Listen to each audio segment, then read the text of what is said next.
Baik, rekan-rekan sejawat apoteker dan tenaga vokasi farmasi yang ada di seluruh Indonesia, kita akan lanjutkan diskusi ini. Namun tadi sudah ada 2 regulator dan saat ini kita akan ada satu mungkin bisa dibilang pengamat juga bisa atau ahlinya AI juga bisa di bidang kesehatan gitu ya. Saya izin menjalankan CV beliau. Bapak Dr. Bayu Prawira MBA.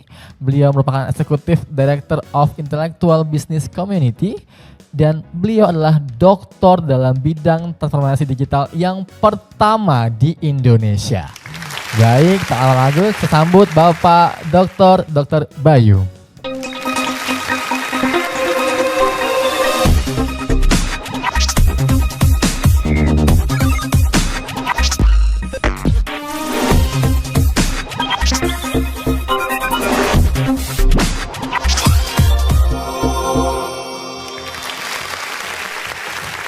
Oke, depan saya sudah ada dokter transformasi digital pertama yang ada di Indonesia ya. Luar biasa, Emos bisa menghadirkan sosok beliau.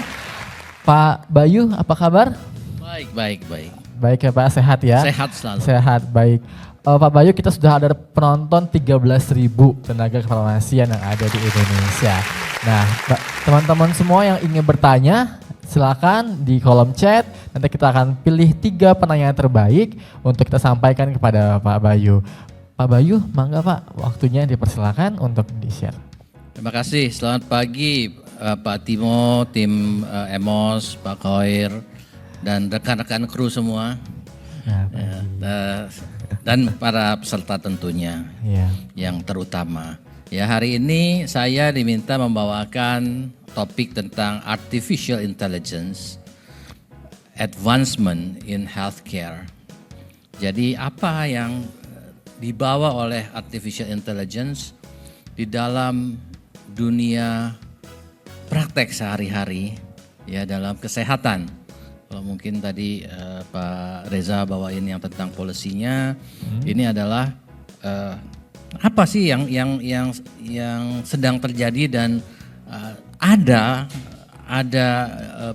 produknya, tapi mungkin belum widely available, jadi kita nggak tahu gitu. Tapi itu kan sama seperti kalau kita tahu kalau hurricane di Amerika itu terbentuknya di laut, ya dia akan menuju ke darat. Jadi jauh-jauh hari kita udah bisa lihat itu pasti datang ke darat gitu ya, sehingga kita harus bersiap gitu. Kalau perlu dievakuasi gitu kan. Nah, jadi inilah yang akan kita bahas hari ini. Ya, silakan berikutnya. Oh, ini tentang saya. Ya, saya juga dokter dari lulusan FKUI tahun 1991. Masih praktek dokter, tapi karena saya bidangnya digital, saya prakteknya telemedicine di salah satu platform. And it opens up to me, walaupun saya udah banyak belajar, tapi begitu prakteknya, it opens up new things for me. Ya, bahwa saya punya pasien itu bisa dari seluruh Indonesia, bahkan dari luar negeri. Ya, kemudian interestingly pasien saya cukup banyak. Ya, jadi mendekati berapa ratus pasien per bulan gitu ya. Nah, jadi which is saya bayangkan kalau saya praktek fisik itu nggak mungkin bisa mencapai itu. Berikutnya. Nah, ini saya juga udah menulis beberapa buku. Ini 5 buku yang saya tulis. Sudah terbit yang ke-6 tentang digitalization supply chain, dan mungkin saya akan bikin buku lagi tentang transformasi digital di bidang kesehatan. Ya. Berikutnya. Nah, Bapak Ibu sekalian, kata orang nyawa itu di tangan Tuhan. Ya kan? Katanya pencabut nyawa itu datang seperti pencuri yang diam-diam yang kita nggak tahu kapan dia datangnya. Nah, sudah menjadi tendensi orang itu selalu pengen tahu masa depannya karena supaya bisa mengantisipasi, ya. Nah, tapi sebagian orang mungkin nggak mau tahu lah gue kapan mati, nanti gue jadi pusing, jadi kepikiran gitu ya. Iya. Tapi buat some patients itu perlu tahu, misalnya terminally ill cancer pasien, ya, dia perlu tahu gue punya hidup berapa lama lagi supaya I can prepare well, ya. Kalau masih 2 tahun lagi, gue mau jalan-jalan. Tapi kalau misalnya tinggal 3 bulan lagi, saya urus keluarga dulu, ya, itu kan beda sekali tindakannya dan itu sangat penting. Nah, dalam hal ini di tahun ini berita tahun 2018 loh, itu Stanford scientist ya, menginvent AI artificial intelligence yang bisa memprediksi kematian dalam tempo 3 bulan sampai 2 tahun. Jadi dalam tempo 3 bulan sampai 2 tahun, kira-kira lu matinya di bulan berapa gitu. With 90% accuracy. Ya. Dan it means a lot buat healthcare, ya. Sehingga kalau ya pasiennya kalau udah tinggal berapa bulan, dia mau morfin seberapa banyak kita kasih aja gitu ya. Nah, tapi kalau dia masih 2 tahun lu kasih morfin setinggi ini, nanti gimana yang setahun berikutnya gitu kan. Nah, jadi ini penting sekali. Jadi ini bukan gosip, bukan isu. Ya, ini udah proven di Denmark, ya, di Denmark. Berikutnya mungkin kita lihat alatnya. Nah, ini namanya AI Death Calculator. Ngeri ya. Nama programnya Live to Fact. Live 2 Fact. Ya, FVSC. Ya. Jadi ini adalah hanya simulasi, tapi simulasi ini untuk menunjukkan kalau Anda menggunakan death calculator, pertanyaan-pertanyaan seperti apa dan jawaban-jawabannya seperti apa, menggunakan yang fiksi tentunya. Kalau yang nggak fiksi tentunya harus very protected gitu ya. Jadi ini company-nya memberikan simulasi. Ya, berikutnya. Nah, ini yang flow yang kita bisa lihat bagaimana ini bisa dilakukan ya.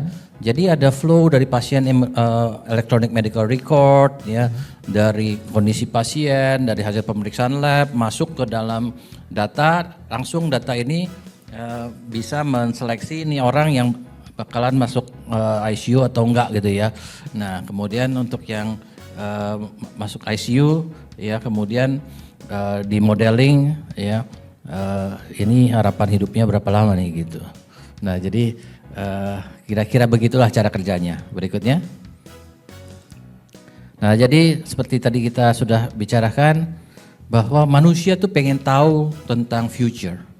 Digital sudah membuat kita bisa tahu everything in the past.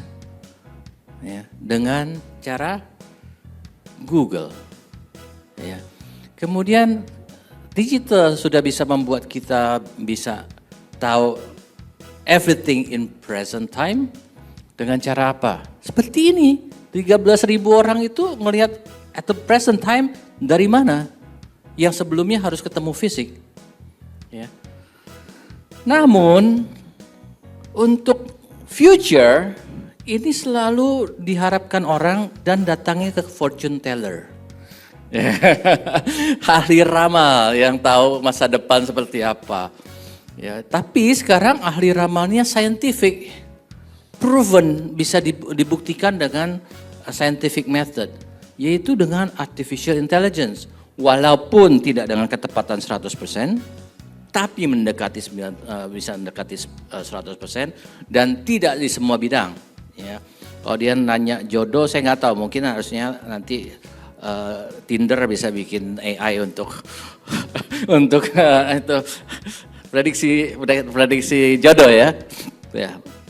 Nah, jadi letaknya sekarang artificial intelligence ini adalah bisa memberikan prediksi yang sangat tepat, sangat tepat. Itu kalau kita kuliah gitu dapatnya A gitu kan. Kalau A itu kan 90 ke atas ya nilainya ya.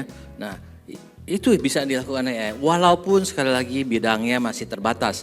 But it's matter of time kita akan punya general AI ya. Dan ini begitu muncul ChatGPT, maka ahli-ahli AI itu menyadari bahwa lompatannya tuh luar biasa ya dengan ChatGPT yang generative AI. Sebelumnya AI itu hanya mengolah data-data sebelumnya, tapi sekarang adalah generative. Bisa memberikan prediksi, bisa memberikan advice, bisa memberikan solution. Ya, berikutnya. Nah, ini adalah salah satu contoh yang diterapkan untuk AI untuk kebutuhan klinis. Jadi dengan satu alat X-ray yang portable, ya, dan masuk ke dalam satu mobil aja cukup, bisa datang ke satu kampung, ya. Mungkin ada 2.000 orang untuk di screening dan itu bisa dilakukan dalam satu hari, ya. Di screening apa? Screening TB ya. TB kita masih masalah terbesar di Indonesia karena sesungguhnya angka TB di Indonesia itu nomor 1 di dunia. Walaupun secara absolut itu nomor 3, sekarang nomor 2 katanya, ya. China udah di bawah kita, ya. Tadinya India, China, Indonesia. Tapi sekarang China udah di bawah kita jumlah absolutnya, ya. Tapi kita dibandingkan India pun kasus TB per 1.000 penduduk kita lebih tinggi. Ya, walaupun absolutnya lebih besar di India. Nah, jadi bayangkan kita pentingnya untuk scan TB pada masyarakat, ya, karena TB ini kan menular. Nah, kalau menerjunkan radiologis untuk screening desa-desa, kampung-kampung, emang kita punya berapa banyak radiologis? Terbatas. Jadi kebutuhannya besar, tapi supply-nya terbatas. Tapi dengan AI, ya, we don't need the radiologist at the front. Ya. Jadi kita screen yang normal rilis gitu ya. Tapi yang kemudian yang positif dan yang meragukan itu di-refer ke radiologis. Walaupun AI-nya sudah memberikan prediksi 90% confirm misalnya. Ya. Tapi cut off-nya 90% confirm itu mau berapa persen confirm itu baru kita anggap positif, nanti diserahkanlah kepada profesional. Ya.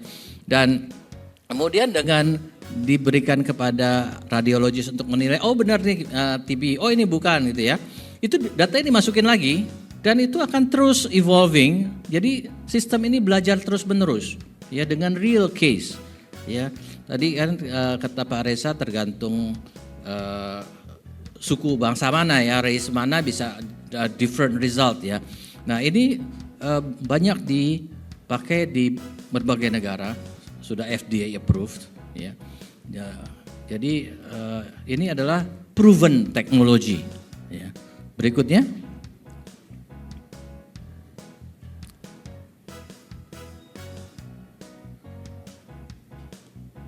Nah, ini kira-kira flow chart-nya kalau kita melakukan diagnostik TB ini ya. Jadi pasien itu diregistrasi dan masuk ke dalam mobil untuk foto ya, foto yang portable ya. Kemudian datanya kalaupun offline nggak apa-apa, datanya itu masih bisa bekerja AI-nya ya. Tapi begitu online datanya masuk ke cloud. Ya, data masuk ke cloud berarti digabung dengan data-data lain untuk membuat AI ini makin lama makin akurat. Ya. Berikutnya. Nah, ini contoh screeningnya di Philippines. Ya. Jadi ini real case benar-benar sudah dilakukan. Berikutnya. Nah, satu konsep yang sedang berkembang dan menjadi poin penting di dalam artificial intelligence adalah bisa membuat suatu tindakan itu unik untuk everybody. Ya. Jadi Bapak Ibu sekalian, kalau misalnya sakit flu misalnya, dokter itu akan memprescribe antibiotik yang menurut drug of choice. Drug of choice itu dikembangkan dari mana? Dari penelitian sebelumnya. Penelitian sebelumnya itu kapan? Bisa setahun yang lalu, bisa 2 tahun yang lalu, bisa 6 bulan yang lalu. Ya, recensinya belum tentu. Udah gitu dosisnya orang dewasa ya 3 kali 500 mg. That's it. Ya. Tapi kalau dengan personal medicine, oh ini orang perlunya 350 aja, 350 mg, jangan 500. Kan nggak apa-apa, kalau makin tinggi kan makin cepat kumannya mati. Iya, kalau ginjalnya rusak gimana gitu kan. Nah, tapi kalau misalnya kurang dosisnya, infeksinya nggak sembuh-sembuh gitu kan. Nah jadi ini bisa membuat everything itu menjadi very personalized, very unique. Nah, in fact tujuan kedepannya di healthcare itu adalah untuk personalized medicine. Ya, kebijakan kita pun kedepannya di Indonesia ini personalized medicine. Personalized medicine bukan hanya AI di sini, tapi juga ada genome, ada macam-macam. Tapi semua itu diolahnya harus melalui AI. Ya, berikutnya itu tolong di play deh. Nah, sebentar sebelum di play, saya ingin ceritakan video ini. Kalau saya ceritakan secara mulut aja mungkin kurang ada imajinasinya, kurang ada ilustrasinya ya. Jadi video ini akan menggambarkan seorang pasien dengan fibrilasi atrial. Nah, ini orang medis semua lah ya, tahu lah ya. Apoteker juga pasti tahu fibrilasi atrial ya.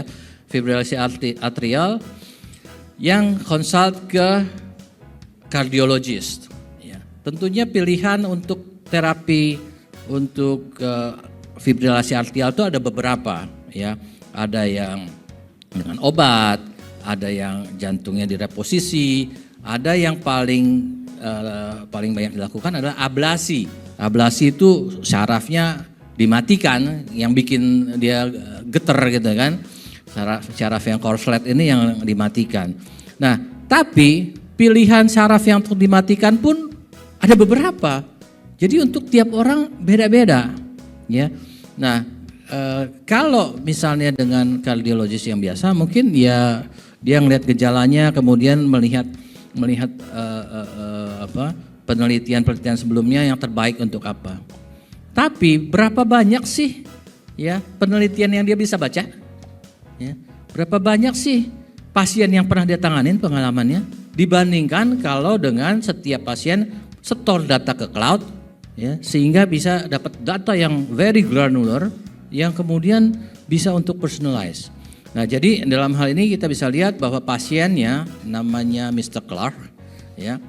Itu ketemu kardiologisnya dan bagaimana kardiologis ini menghandle pasiennya. Tetap ada kardiologisnya gitu kan, tapi menghandle pasiennya dengan digital twin, metodologi digital twin, sehingga mendapatkan treatment yang tepat. Jadi waktu sepanjang operasi ablasinya pun tetap connected to cloud, sehingga kalau ada variasi, gue salah ablasi nih, ya kan? Itu pun bisa dicarikan what is next yang the best, gitu. Ya, silakan nih play videonya, 3 menit.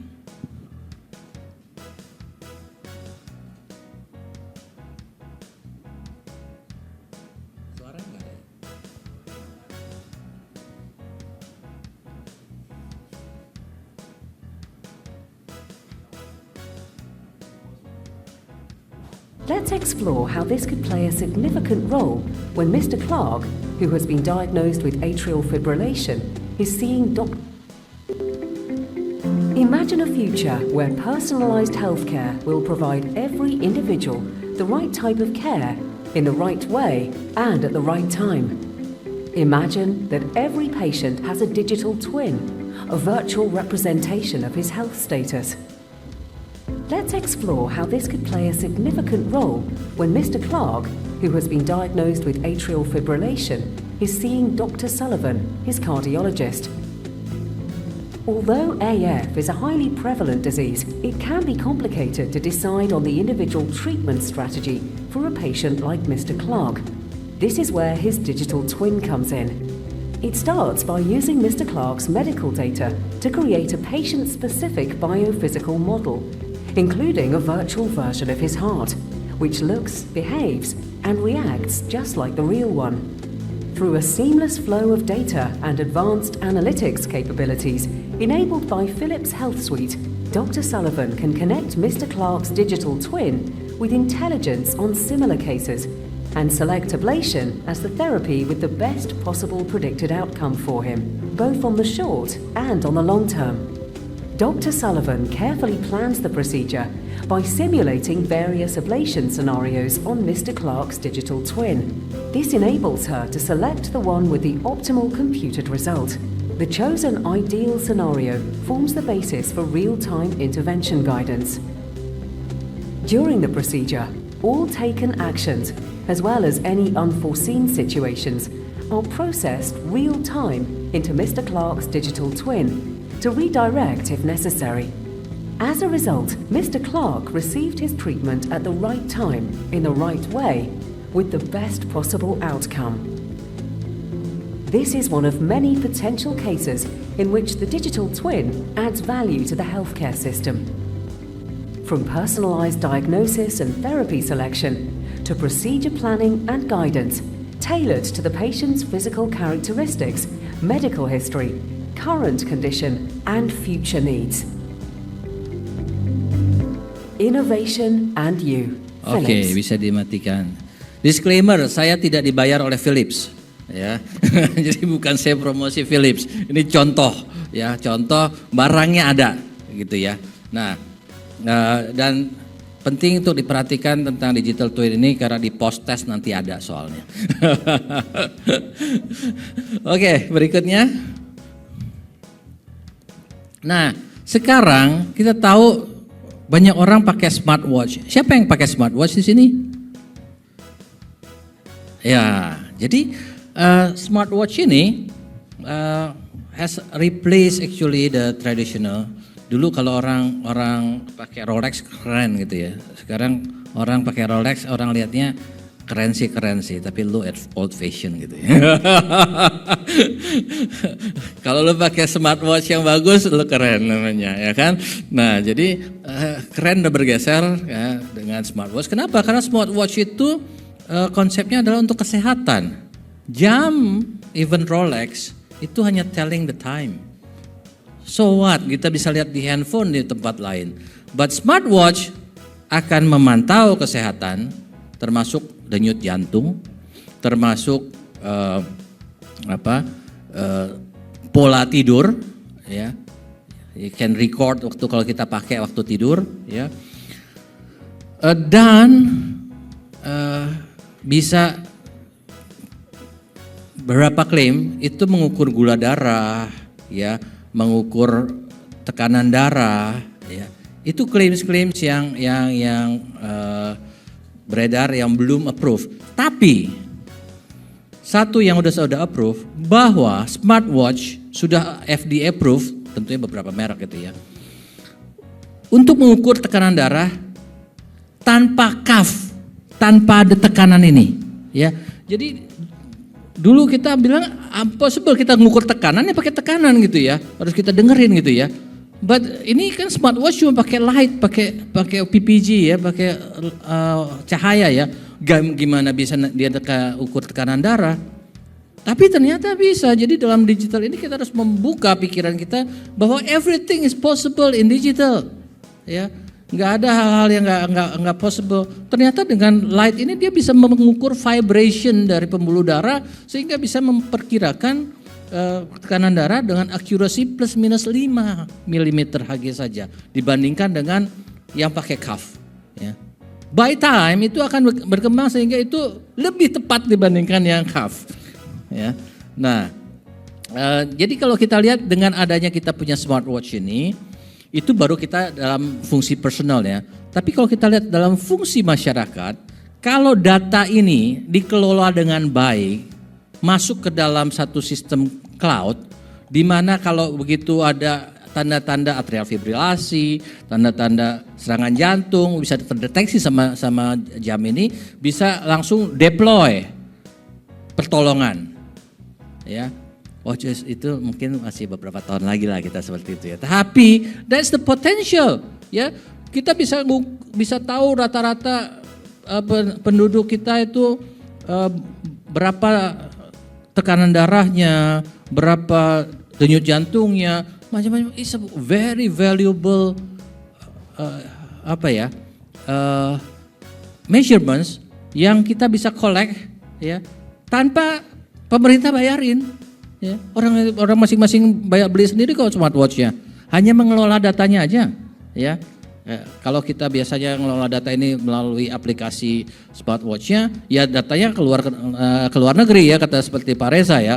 Tapi kalau ini kita bisa membuat data ini bisa terkolek dalam negeri, it's very valuable. Ya, berikutnya. Nah, jadi apakah artificial intelligence bisa lebih pintar dari kita manusia yang makhluk super pintar di dunia? Ya, coba kita lihat berikutnya. Sejarah menunjukkan bahwa zaman dulu fisik orang itu kalah dengan tools. Tools itu hanya membantu manusia, ya. Sehingga boleh dibilang badan yang lebih gede pegang tools jadi efektif, ya. Tapi kalau toolsnya nggak bisa melebihi kekuatan badannya manusia. Nah, pertanyaan saya sekarang, ada manusia yang bisa ngangkat barang 1 ton atau enggak? Gak ada, kejuaraan dunia itu cuma 200 kilo, snatch gitu kan, udah langsung jatuh lagi ya. Tapi pertanyaan saya, barang 1 ton bisa diangkat sama mesin gak? Oh jangankan 1 ton, mau berapa ton bisa angkat gitu ya. Nah jadi it surpasses the ability of our physical. Karena itu maka masyarakat bergeser menjadi mengandalkan otak ya. Dulu yang namanya keren tuh yang badannya gede, berotot gitu kan. Perempuan juga suka gitu kan. Tapi perempuan sekarang udah tahu bahwa otot buat apa? Yang penting otak gitu kan. Nah, bergeserlah manusia menggunakan otak. Berikutnya. Nah, jadi ini otak orang manusia memang makin lama makin pintar ya, dari manusia purba. Saya nggak bilang monyet lah, nanti jadi masalah gitu kan. Dari manusia purba sampai manusia modern itu perkembangan otaknya volumenya seperti ini ya. Ini by time, itu menurut waktu ya. Nah, tapi kalau kita mau meningkatkan otak kita lebih pintar 2 kali dengan menambah volume otak kita 2 kali, it takes maybe 1 million years, ya 1 juta tahun ya. Tapi bagaimana kita bisa memperbesar otak kita tanpa harus berevolusi dengan artificial intelligence? Ya, jadi artificial intelligence sama seperti tools pada zaman kita main fisik gitu ya. Nah, dan pelajaran dari tools kita di physical juga one day the tools will be more powerful than human being. Dalam hal ini otaknya, ya. Nah, ya kita harus prepare for that gitu ya. Berikutnya, terus tujuannya apa sih kita belajar ini menguasai teknologi? Ada 2 tujuan manusia, ya. Satu adalah supaya bisa tahu tentang kehidupan, bisa mengantisipasi, itu namanya knowledge, ya. Makanya kalau di Kristen itu kalau Adam dan Hawa tuh makannya buah pengetahuan yang baik dan yang buruk. Wah, itu karena itu wish-nya manusia, ya. Tapi ada wish kedua yang kurang dieksplor, bahwa manusia itu sebenarnya pengen hidup selamanya. Ya. Nah, bagaimana kita bisa hidup selamanya? Selama ini kalau kaisar-kaisar itu minum ramuan-ramuan supaya panjang umur, ya. Tapi kita di zaman modern ini bisa menggunakan artificial intelligence, bisa panjang umur, kalau perlu immortal. Ya. Berikutnya. Nah, jadi ini bukan cerita yang saya karang gitu ya. Jadi kita bisa lihat bahwa banyak pihak yang sudah membicarakan tentang bagaimana kita bisa mengalahkan kematian. Wah, keren kali gitu ya. Nah, salah satu proyeknya adalah proyek Calico. Silakan di berikutnya dan play videonya.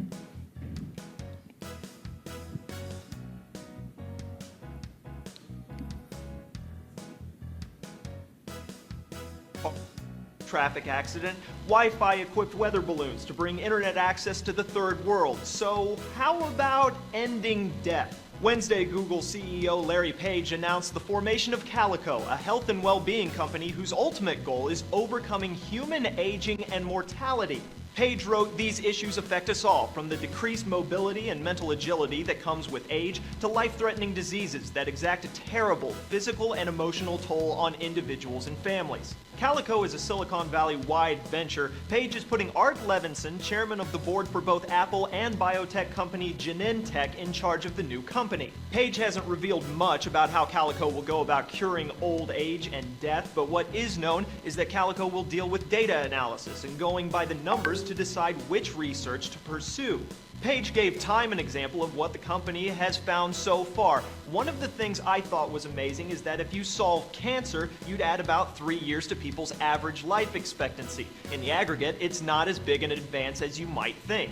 It's worth pointing out defeating old age isn't exactly a new concept. One of the oldest works of literature in the world, the Epic of Gilgamesh, deals with the search for immortality. But lately, the quest has started to look less like fantasy and more like science. Studies on lifespan, genetics, and gene therapy are getting more and more traction, and funding is increasing too. As a writer for Ars Technica puts it, there are a lot of very rich people out there that are getting older. Stopping death is getting more and more money thrown at it. Author Aubrey de Grey is one of those pushing researchers to view aging as a curable disease. He welcomed Calico, saying Google's venture might signal the end of the beginning in longevity research. Another futurist, Ray Kurzweil, argues humans will gain immortality by merging mind and machine. Google hired him earlier this year to work on artificial intelligence. So while it may be a long shot, Google has as good a chance as anyone of pulling it off. We'll second Gizmodo, who says, "Here's to hoping we get to see some results in a short decade or two, before it's too late for us." For Newsy, I'm Cliff Judy. Oke, jadi kita bisa lihat itu proyek Calico udah starting 2018 ya, masih so many advancement. Berikutnya, ya saya kira waktu saya mudah-mudahan nggak kebanyakan untuk bicara. Silakan saya kembalikan pada moderator. Baik, terima kasih Pak Bayu Prawirahi. Cukup banyak tercerahkan ya kita dari sisi tenaga kemasian, mungkin dari sisi bidang medis ya Pak tadi ya, dari bidang medis. Terima kasih Pak Bayu. Kita sudah ada 3 pertanyaan yang masuk saya ingin membacakan pertanyaannya. Dari apoteker Andika Ratu, Manado. Halo, Mas atau Mbak ini dari Manado. Manfaat apa yang dapat diterima oleh seseorang apoteker terhadap artificial intelligence? Bagaimana AI dapat digunakan untuk mencegah medication error?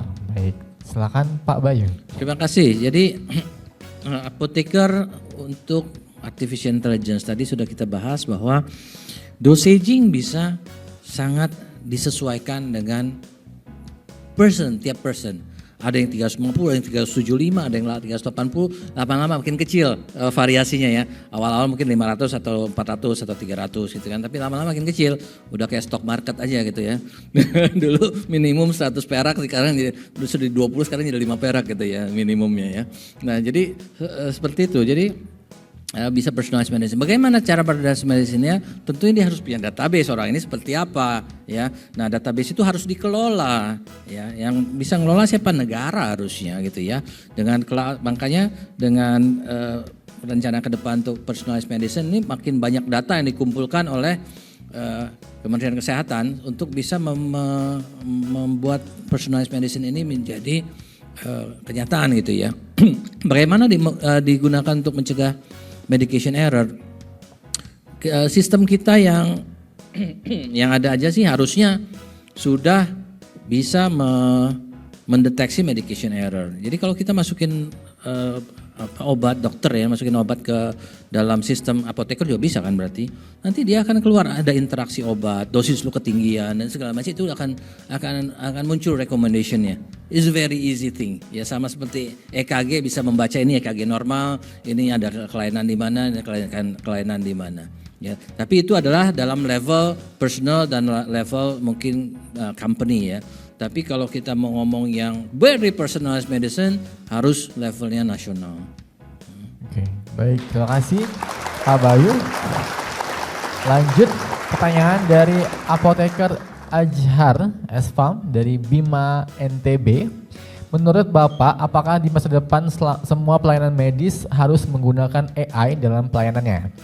apa ketakutan terbesar dan Bapak dalam penggunaan AI dalam pelayanan kesehatan serta apa saja bug atau kesalahan pengoperasian selama penggunaan AI yang sudah diterapkan dan penyelesaiannya seperti apa? Wah, banyak nih. Pertanyaan satu-satu ya kalau nggak. Iya, komplek Saya nih, lupa nih. Masa depan apakah semua pelayanan medis harus menggunakan AI dalam pelayanannya? Tidak ada yang satu yang diharuskan, tapi the market will make you have to, otherwise nobody wants to go to you, ya. Sama seperti mobil makin lama makin otonomous kan, mulai ada lane change, avoidance gitu segala macam yang itu yang makin lama makin diminati orang ya. Kalau kita lihat katanya Veloz lebih banyak terjual dibandingkan Avanza, padahal Veloz jauh lebih banyak, lebih mahal. Apa yang dibeli orang? TSS-nya, Toyota Safety System, ya. Nah, jadi kita bisa lihat bahwa orang value that, ya. Jadi makin ke depan, ya, sesuai dengan perkembangan teknologi dan perkembangan artificial intelligence, tidak ada yang mengharuskan kita harus pakai AI dalam pelayanan. Nggak tahu ya, saya rasa sih banyak negara tidak mengharuskan, tapi the market itself. Tapi tentunya kalau misalnya satu sehat dan segala macam ya jadi harus gitu kan, supaya kita bisa ngumpulin data yang bisa kita olah untuk kebaikan masyarakat juga gitu kan. Nah, berikutnya apa ketakutan terbesar Bapak dalam penggunaan AI dalam pelayanan kesehatan? Sebenarnya bukan takut ya, it's just that are we prepared for that? Apakah kita siap untuk itu? Yang jelas pasti mengurangi kebutuhan orang. Jadi misalnya tadi contoh radiologis ya. Radiologis kalau untuk nanganin 2000 pasien satu hari, itu kita perlu terjunin mungkin at least 10 radiologis gitu ya. 10 radiologis untuk lihat ini positif, ini negatif, ini sehat, ini TB gitu ya. Tapi dengan AI, what you need maybe only one buat confirmatory ya. Nah, terus yang 9 mesti cari kerjaan lagi yang lain gitu kan. Ya, 9 masing-masing menangani 2000 lagi gitu kan. In one side whenever the demand itu masih kurang, masih terlalu berlebih dibandingkan supply, itu masih untuk memenuhi demand. Tapi one day supply melebihi demand. Ya. Nah, itu yang tapi buat saya sebenarnya gini, jadi kita jangan terpaku pada profesi kita yang sudah ratusan tahun. Ya, there are new profession di depan, ya, yang tercipta karena teknologi ini. Ya. Berpikirlah untuk bagaimana caranya ke depan. Ya.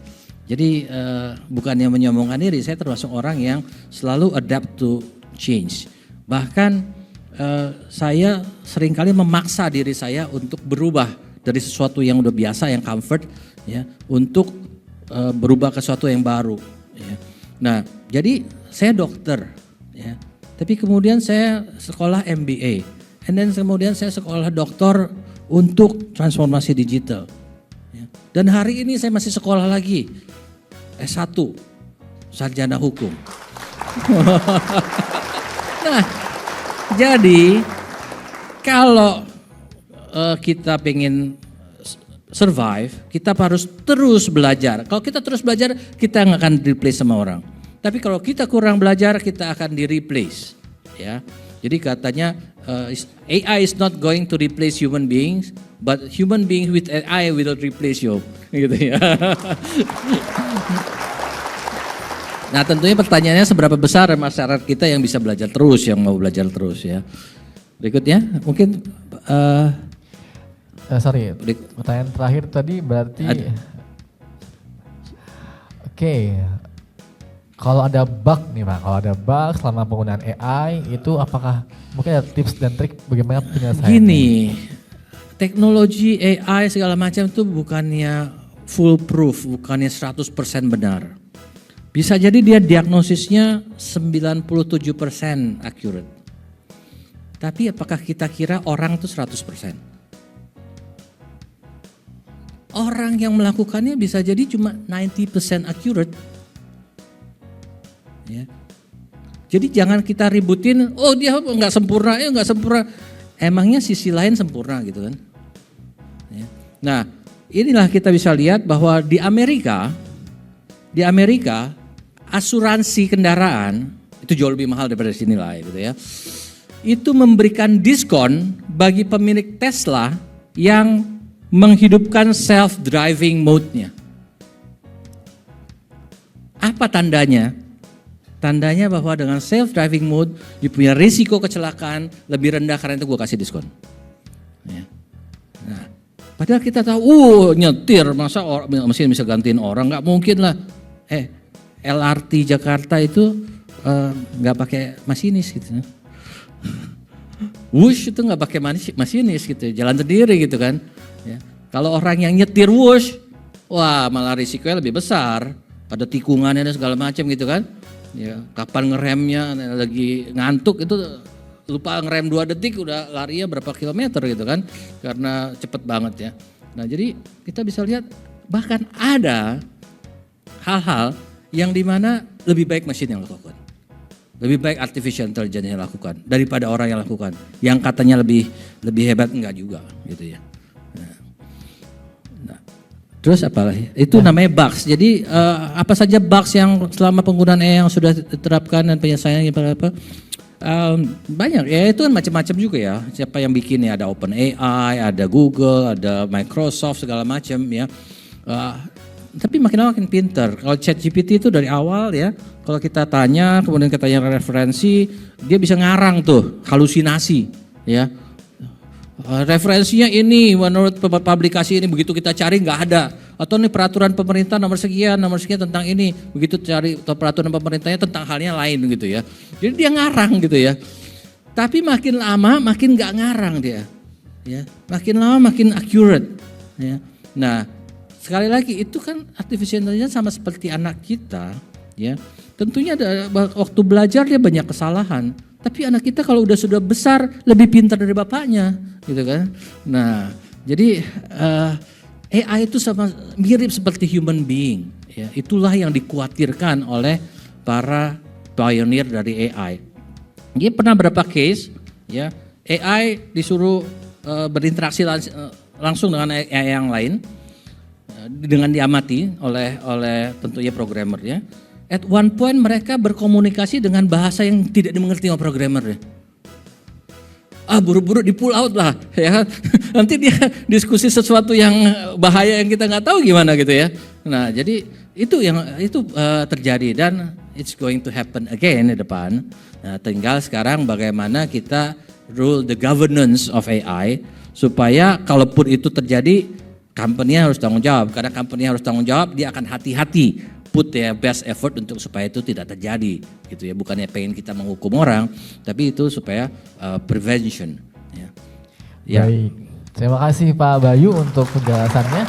Pertanyaan terakhir dari apoteker Lilik Erawati Mataram mau menanyakan bagaimana memastikan algoritma AI tidak memiliki bias yang dapat mempengaruhi hasil pemeriksaan, serta bagaimanakah pencegahan agar privasi dan keamanan data yang cukup rawan disalahgunakan. Ya, kalau tentang bias algoritma itu contoh aja lah ya, seperti tadi yang AI untuk X-ray untuk TB. Jadi setelah itu semua masuk datanya, itu data yang positif itu diverifikasi dengan radiologis. Data yang negatif pun kalau ada waktu di review. Sehingga time by time kita bisa lihat bedanya antara interpretasi radiologis dengan interpretasi mesin. Ya, belum tentu siapa yang salah sih. Ya, belum tentu siapa yang salah. Bisa jadi mesin yang salah, bisa jadi radiologis yang salah. Tapi ada discrepancy. Ya, itulah yang namanya accuracy. Ya, nah, seandainya ini dilakukan oleh orang berapa yang positif, tapi ternyata mesin berapa yang positif, itu ada deltanya berapa gitu. Nah. Jadi bagaimana memastikan algoritma tidak memiliki bias? Ya nggak bisa. Ya. Bagaimana kita memastikan orang nggak akan kena flu? Ya nggak mungkin. Cuma berapa sering orang kena flu dalam setahun itu yang materials gitu ya. Jadi seberapa banyaknya, seberapa besarnya impact dari bias itu yang perlu kita antisipasi, dan time by time terus kita evaluasi, ya. Nanti the nextnya ya AI yang akan mengevaluasi AI gitu ya. Nah, kemudian bagaimana pencegahan agar privasi dan keamanan data yang cukup rawan disalahgunakan? Ini penting sekali. Seperti contoh misalnya data kesehatan ini, ya misalnya data yang orang 2 tahun ke depan mati atau enggak gitu ya. Itu kalau didapat oleh perusahaan asuransi, wah asuransi nggak mau terima gitu kan. Ya, asuransinya akan charge semahal-mahalnya gitu. Padahal kalau dia nggak, tanpa data itu sampai pada asuransi dengan screening yang biasa, dia harusnya bisa diasuransi gitu ya. Antara lain ya. Nah, jadi memang bagaimana pencegahan ini mencegahnya tuh keamanan data tuh dari hulu sampai hilir ya. Kalau hilir yang ngasih password ke orang lain mau ngomong apa ya? Ya password itu kan kuncinya untuk buka data ya. Kalau yang di ujungnya kasih password kita nggak bisa apa-apa. Tapi juga kalau dia dari hilir nih nggak apa-apa nih sampai hulu data centernya jebol. Ya mau ngomong apa itu? Yang harus tanggung jawab ya yang punya data center gitu ya. Yang seperti yang kita alami beberapa minggu yang lalu gitu ya. Ya kita bagaimana supaya data center itu bisa aman? There are standards. Ada standar-standar yang harus dipenuhi yang sudah di-develop oleh para profesional experts yang berkecimpung di sana. Ya. Kalau standar itu tidak dipenuhi ya salah. Kalau standar itu sudah dipenuhi masih kebobolan juga, ya kita harus improve tapi bukan salahnya dia gitu ya. Nah, gitu. Demikian pula kalau di outlet ya, di outlet atau di Vaskes gitu ya juga. Perlu dijaga ya orang-orangnya tuh mengerti tentang data privacy dan bagaimana memproteknya. Tapi kemudian kalau ada niat jahat dari satu dua pegawai ya kita mau ngomong apa gitu kan. Siap, thank you Pak Dr. Bayu Prawirahi MBA untuk waktunya. Kita sudah di akhir sesi ini Pak Bayu. Kita mungkin minta Pak Bayu memberikan closing statement atau tips dan trik atau apapun itu ke tenaga kepasien yang hadir secara online. Baik, terima kasih. Saya ini konsultan transformasi digital untuk bank. Ya. Dan bank itu udah jauh lebih bertransformasi digital dibandingkan bidang kesehatan hari ini. Tapi nggak apa-apa. Kata orang kan yang penting di dunia ini nomor 1 nyawa, kedua duit gitu ya. Nah kita coba dengan duit dulu nih ya, duit itu udah maju ke depan, udah lihat transformasi digital. Bapak Ibu sekalian pasti sudah nggak ke bank untuk transaksi, nggak ketemu teller, tapi pakai mobile banking gitu kan. Demikian pula di kesehatan nantinya. Jadi kesehatan ini lagi sedang mulai untuk bertransformasi digital. Thanks to timnya Pak BGS ya, yang sudah memulai itu dengan menciptakan ada Digital Transformation Office gitu kan. Kita sangat berharap kesehatan kita akan maju ke depan dan bisa menggunakan AI untuk kebaikan kita. Terima kasih. Baik, terima kasih Pak Dr. Bayu Prawirahi. Sebagai ucapan terima kasih, kami akan memberikan cenderamata yang akan diberikan oleh Bapak Boni Mateus Anom. Pak Boni, kami persilakan.